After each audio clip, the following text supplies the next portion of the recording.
ಇವತ್ತಿನ ವಿಶೇಷ GSB ಸಮಾರಂಭಗಳಲ್ಲಿ ಮದುವೆ ಮನೆಗಳಲ್ಲಿ ಮಾಡುವಂತಹ ಸಾಂಬಾರ್. ಇದಕ್ಕೆ ಕೊಂಕಣಿ ಭಾಷೆಯಲ್ಲಿ ಕೊಳಂಬು ಅಂತ ಕರೀತೇವೆ. ಈ ರೆಸಿಪಿಯ ಸ್ಪೆಷಾಲಿಟಿ ಏನು ಹೇಳಿದರೆ, ಇದಕ್ಕೆ ನಾವು ನೀರುಳ್ಳಿ ಬೆಳ್ಳುಳ್ಳಿ ಬಳಸುವುದಿಲ್ಲ. ಹಾಗಾಗಿ ವಿಶೇಷ ದಿನಗಳಲ್ಲಿ ಅಂದರೆ ಹಬ್ಬ ಹರಿದಿನಗಳಲ್ಲಿ ಇದನ್ನು ತಯಾರಿಸಿ ಬಡಿಸಬಹುದು. ಬನ್ನಿ ಪರ್ಫೆಕ್ಟ್ ಆದ ಹಾಗೂ ಅಷ್ಟೇ ರುಚಿಯಾದ ಈ ಕೊಳಂಬು ಮಾಡುವ ವಿಧಾನ ನೋಡೋಣ. ನಮಸ್ತೆ, ನಿಧಿ ಅಡುಗೆಗೆ ನಿಮಗೆಲ್ಲರಿಗೂ ಸ್ವಾಗತ. ಹಾಗೆ ವಿಡಿಯೋ ಇಷ್ಟವಾದರೆ ವಿಡಿಯೋಕ್ಕೆ ಒಂದು ಲೈಕ್ ಕೊಡಿ ಹಾಗೂ ಚಾನಲನ್ನು ಸಬ್ಸ್ಕ್ರೈಬ್ ಮಾಡಿ. ಈ ಕೊಳಂಬು ತಯಾರಿಸಲಿಕ್ಕೆ ಮೊದಲಿಗೆ ನಾನು ಒಂದು 100 ಗ್ರಾಮ್ ಅಷ್ಟು ತೊಗರಿಬೇಳೆಯನ್ನು ತೆಗೆದುಕೊಳ್ತಾ ಇದ್ದೇನೆ. ಇದನ್ನಿಲ್ಲಿ ಒಂದು ಪಾತ್ರೆಯಲ್ಲಿ ಸೇರಿಸಿ ಇದನ್ನು ಚೆನ್ನಾಗಿ ನೀರು ಹಾಕಿ ತೊಳೆದು ಬೇಯಿಸಬೇಕು. ಇದನ್ನು ಕುಕ್ಕರಲ್ಲಿ ಬೇಯಿಸ್ತಾ ಇರುವುದರಿಂದ ಕುಕ್ಕರಲ್ಲಿ ಒಂದು 2 ಕಪ್ ಅಷ್ಟು ನೀರನ್ನು ಬಿಸಿ ಮಾಡಲಿಕ್ಕೆ ಇಟ್ಟಿದ್ದೇನೆ. ಇದಕ್ಕಿಲ್ಲಿ ಕುದಿ ಬರುವಾಗ ತೊಳೆದಿಟ್ಟಂತಹ ತೊಗರಿಬೇಳೆಯನ್ನು ಸೇರಿಸುವ. ಇದರ ಜೊತೆಗೆ 2 ಕಟ್ ಮಾಡಿದ ಟೊಮೆಟೊಗಳನ್ನು ಸಹ ಸೇರಿಸಿ ಸ್ವಲ್ಪ ಅರಶಿನ ಹುಡಿ, 1 ಸ್ಪೂನಷ್ಟು ಎಣ್ಣೆಯನ್ನು ಸೇರಿಸಿ ಈ ರೀತಿ ಮಿಕ್ಸ್ ಮಾಡಿ ಲಿಡ್ ಮುಚ್ಚಿ ಇದಕ್ಕೆ ಒಂದು 4 ಸೀಟಿಯನ್ನು ನಾವು ಉಗಿಸ್ಕೊಳ್ಬೇಕು. ಇದು ಬೇಯುವಷ್ಟರಲ್ಲಿ ಈ ಸಾಂಬಾರಿಗೆ ಮಸಾಲೆಗೆ ರೆಡಿ ಮಾಡೋಣ. ನೆಕ್ಸ್ಟ್ ಈಗ ಒಂದು ಪ್ಯಾನಲ್ಲಿ 2 ದೊಡ್ಡ ಸ್ಪೂನಷ್ಟು ಎಣ್ಣೆಯನ್ನು ಸೇರಿಸಬೇಕು. ಎಣ್ಣೆ ಬಿಸಿಯಾದ ತಕ್ಷಣ ಇದರಲ್ಲಿ 2 ಸ್ಪೂನಷ್ಟು ಕೊತ್ತಂಬರಿ ಬೀಜ, ಅರ್ಧ ಸ್ಪೂನ್ ಜೀರಿಗೆ, ಒಂದು 10 ಮೆಂತೆಕಾಳು, ಒಂದು ಚಿಕ್ಕ ಕಡಲೆ ಗಾತ್ರದಷ್ಟು ಹಿಂಗು, ಒಂದು 10 ರಿಂದ 15 ಕಾಳು ಮೆಣಸು, 1 ಸ್ಪೂನಷ್ಟು ಕಡಲೆಬೇಳೆ, 1 ಸ್ಪೂನ್ ಉದ್ದಿನಬೇಳೆ, ಒಂದು 10 ಕರಿಬೇವಿನ ಎಲೆ ಸೇರಿಸಿ ಫ್ರೈ ಮಾಡುವ. ಇದು 1-2 ನಿಮಿಷ ಫ್ರೈ ಆದ ಮೇಲೆ ಇದರಲ್ಲಿ ಒಂದು 2 ಬ್ಯಾಡಗಿ ಮೆಣಸು ಹಾಗೂ ಒಂದು 5 ಗಿಡ್ಡ ಮೆಣಸನ್ನು ಸೇರಿಸಿದ್ದೇನೆ. ಪುನಃ ಇದನ್ನು ಈ ರೀತಿಯಲ್ಲಿ ಹುರ್ಕೊಳ್ಬೇಕು. ಚೆನ್ನಾಗಿ ಒಂದು 3-4 ನಿಮಿಷಗಳ ಕಾಲ ಇದು ಹುರಿದಾದ ಮೇಲೆ ಇದರಲ್ಲಿ ಒಂದು 5 ಸ್ಪೂನಷ್ಟು ತೆಂಗಿನ ತುರಿಯನ್ನು ಸೇರಿಸ್ತಾ ಇದ್ದೇನೆ. ಸ್ಪೈಸಸ್ ಜೊತೆಗೆ ಇದನ್ನು ಚೆನ್ನಾಗಿ ಫ್ರೈ ಮಾಡಬೇಕು. ಒಟ್ಟಿಗೆ ಇವೆಲ್ಲವನ್ನು ನಾನು ಒಂದು 6 ರಿಂದ 7 ನಿಮಿಷಗಳ ಕಾಲ ಮೀಡಿಯಂ ಫ್ಲೇಮಲ್ಲಿ ಫ್ರೈ ಮಾಡಿದ್ದೇನೆ. ಇಷ್ಟು ಫ್ರೈ ಆದ ಮೇಲೆ ಫ್ಲೇಮನ್ನು ಆಫ್ ಮಾಡುವ. ಫ್ಲೇಮ್ ಆಫ್ ಮಾಡಿದ ನಂತರ ಇದರಲ್ಲಿ ಒಂದು 1/4 ಸ್ಪೂನಷ್ಟು ಅರಶಿನ ಹುಡಿ ಹಾಗೂ ಚಿಕ್ಕ ಹುಳಿಯನ್ನು ಸಹ ಸೇರಿಸಿದ್ದೇನೆ. ಇದು ತಂದ ನಂತರ ನಾವು ಇದನ್ನು ಗ್ರೈಂಡ್ ಮಾಡಬೇಕು. ಹಾಗಾಗಿ ಇದನ್ನು ತಣಿಯಲು ಒಂದು ಪ್ಲೇಟಲ್ಲಿ ಇಟ್ಟಿದ್ದೇನೆ. ತಂದ ನಂತರ ಇದಕ್ಕೆ ಅಗತ್ಯಕ್ಕೆ ಬೇಕಾದಷ್ಟು ನೀರು ಹಾಕಿ ಫೈನ್ ಆಗಿ ನಾವು ಇದನ್ನು ರುಬ್ಬಬೇಕು.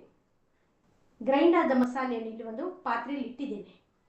ಈ ಬದಿಯಲ್ಲಿ ನೋಡಿ, ಕುಕ್ಕರಲ್ಲಿ ಬೇಳೆ ಮತ್ತು ಟೊಮೆಟೊಗೆ ಒಂದು 4 ಸೀಟಿಯನ್ನು ತೆಗೆದಿದ್ದೇನೆ. ಚೆನ್ನಾಗಿ ಇದು ಬೆಂದಿದೆ. ಈ ಸಾಂಬಾರಿಗೆ ನಾನು ಕೆಲವು ತರಕಾರಿಯನ್ನು ಇಲ್ಲಿ ತೆಗೆದುಕೊಂಡಿದ್ದೇನೆ.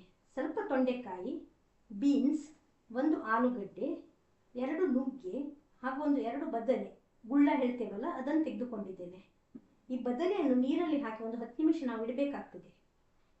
ಪುನಃ ಗ್ಯಾಸಿದು ಫ್ಲೇಮನ್ನು ಆನ್ ಮಾಡಿ ತೆಗೆದುಕೊಂಡ ತರಕಾರಿ ಇದೆಯಲ್ಲ ಒಂದೊಂದಾಗಿ ನಾವು ಕುಕ್ಕರಲ್ಲಿ ಸೇರಿಸಬೇಕು.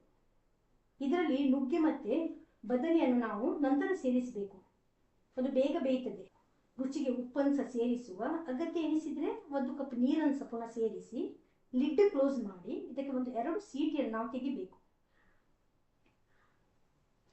ಇಲ್ಲಿ ನೋಡಿ, ಒಂದು 2 ಸೀಟಿ ಬಂದಾಗಿದೆ. ಉಪ್ಪು ಚೆನ್ನಾಗಿ ಬೇಳೆ ತರಕಾರಿ ಜೊತೆಗೆ ಸೇರಿಕೊಂಡಿದೆ. ಈಗ ಇದನ್ನು ನಾವು ಪುನಃ ಕುದಿಯಲು ಇಡಬೇಕು. ಈ ಸಮಯದಲ್ಲಿ ನೀರಲ್ಲಿ ಹಾಕಿಟ್ಟಂತಹ ಬದನೆ ಹಾಗೂ ನುಗ್ಗೆಯನ್ನು ಸೇರಿಸುವ. ಜೊತೆಗೆ ಒಂದು 2 ಕಪ್ ನೀರನ್ನು ಸಹ ಹಾಕುವ, ಅಥವಾ ಹೋಳು ಮುಳುಗುವಷ್ಟು ನೀರು ಹಾಕಿದರೆ ಸಹ ಸಾಕಾಗ್ತದೆ. ಮೀಡಿಯಂ ಉರಿಯಲ್ಲಿ ಇದನ್ನು ಒಂದು 5 ನಿಮಿಷ ಬೇಯಿಸಬೇಕು. ಗುಳ್ಳ ಹಾಗೂ ನುಗ್ಗೆ ಬೇಗ ಬೇಯುವುದರಿಂದ ಪುನಃ ಕುಕ್ಕರಿದು ಲಿಡ್ ಮುಚ್ಚಿ ಬೇಯಿಸುವ ಅಗತ್ಯ ಇಲ್ಲ. ಈ ಥರದಲ್ಲಿ ಮುಚ್ಚಿ ನಾವು ಇದನ್ನು ಬೇಯಿಸಿದ್ರೆ ಸಾಕಾಗ್ತದೆ. ನೋಡಿ, ಒಂದು 5 ನಿಮಿಷ ಬಿಟ್ಟು ಮುಚ್ಚಿದ ಪ್ಲೇಟನ್ನು ತೆಗೆದಿದ್ದೇನೆ. ಹೋಳುಗಳು ಚೆನ್ನಾಗಿ ಬೆಂದಿದೆ. ಈಗ ನಾವು ಆಗಲೇ ಗ್ರೈಂಡ್ ಮಾಡಿಟ್ಟ ಮಸಾಲೆಯನ್ನು ಸೇರಿಸುವ. ಜೊತೆಗೆ ಒಂದು 2 ಕಪ್ ನೀರನ್ನು ಸಹ ಸೇರಿಸುವ. ಮಿಕ್ಸಿ ಜಾರಲ್ಲೇ ನಾನು 2 ಕಪ್ ನೀರನ್ನು ಹಾಕಿ ಈ ಮಸಾಲೆಯ ನೀರನ್ನು ಇದಕ್ಕೆ ಸೇರಿಸಿದ್ದೇನೆ. ಉಪ್ಪು ಕಡಿಮೆ ಇದ್ದರೆ ನೀವು ಚೆಕ್ ಮಾಡಿ ಪುನಃ ಸೇರಿಸಬಹುದು. ಯಾಕೆ ಹೇಳಿದರೆ ನಾವು ಇದಕ್ಕೆ ಪುನಃ ನೀರನ್ನು ಸೇರಿಸಿ ಇದನ್ನು ಸ್ವಲ್ಪ ನಾವು ತೆಳು ಮಾಡಿರೋದರಿಂದ ಉಪ್ಪನ್ನು ಸ್ವಲ್ಪ ಸೇರಿಸಬೇಕಾಗ್ತದೆ. ಈಗ ನಾವು ಇದನ್ನು ಮುಚ್ಚಿ ಮಸಾಲೆಗೆ ಕುದಿ ಬರುವವರೆಗೆ ಇಡಬೇಕು. ಅದು ಕುದಿಯುವವರೆಗೆ ನಾವು ಇಲ್ಲಿ ಒಗ್ಗರಣೆಗೆ ತಯಾರು ಮಾಡೋಣ. ಒಗ್ಗರಣೆ ಪ್ಯಾನಲ್ಲಿ 1 ಸ್ಪೂನ್ ಎಣ್ಣೆಯನ್ನು ಸೇರಿಸಿದ್ದೇನೆ. ಇಲ್ಲಿ ಎಣ್ಣೆ ಬಿಸಿಯಾದ ತಕ್ಷಣ ಅರ್ಧ ಸ್ಪೂನಷ್ಟು ಸಾಸಿವೆ ಹಾಗೂ 3 ಗರಿ ಕರಿಬೇವಿನ ಎಲೆಯನ್ನು ಸಹ ಸೇರಿಸಿದ್ದೇನೆ. ಇದನ್ನು ಚೆನ್ನಾಗಿ 1-2 ನಿಮಿಷಗಳ ಕಾಲ ಲೋ ಫ್ಲೇಮಲ್ಲಿ ಫ್ರೈ ಮಾಡಬೇಕು.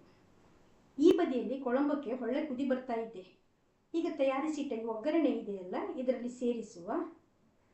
ಕಟ್ ಮಾಡಿಟ್ಟ ಕೊತ್ತಂಬರಿ ಸೊಪ್ಪಿನ ಚೂರುಗಳನ್ನು ಸಹ ಸೇರಿಸಿ 1 ನಿಮಿಷ ನಾವು ಇದನ್ನು ಕುದಿಸುವ. ಈ ಥರದಲ್ಲಿ ಕುದಿ ಬರುವಾಗ ಗ್ಯಾಸಿದು ಫ್ಲೇಮನ್ನು ಆಫ್ ಮಾಡುವ. ಘಮ ಘಮ ಕೊಳಂಬು ಇಲ್ಲಿ ತಯಾರಾಗಿದೆ. ಇದನ್ನು ನೀವು ಇಡ್ಲಿ, ದೋಸೆ, ರೈಸ್ ಜೊತೆ ಸರ್ವ್ ಮಾಡ್ಬೋದು. ವೈಟ್ ರೈಸ್ ಜೊತೆ ಅಂತೂ ಇದು ತುಂಬ ಚೆನ್ನಾಗಿ ಹೊಂದಿಕೊಳ್ಳುತ್ತದೆ. ವೈಟ್ ರೈಸ್, ಈ ಸಾಂಬಾರ್ ಜೊತೆಗೆ ಸ್ವಲ್ಪ ತುಪ್ಪ ಸೂಪರ್ ಆದ ಟೇಸ್ಟ್ ಕೊಡ್ತದೆ. ಸೊ ಇವತ್ತಿನ ಈ ಕೊಳಂಬು ರೆಸಿಪಿ ಇಷ್ಟವಾದರೆ ವಿಡಿಯೋಕ್ಕೆ ಒಂದು ಲೈಕ್ ಕೊಡಿ, ಶೇರ್ ಮಾಡಿ ಹಾಗೂ ಸಬ್ಸ್ಕ್ರೈಬ್ ಮಾಡಿ. ಮತ್ತೊಂದು ಹೊಸ ರೆಸಿಪಿ ಜೊತೆಗೆ ಸಿಗೋಣ. ಧನ್ಯವಾದಗಳು.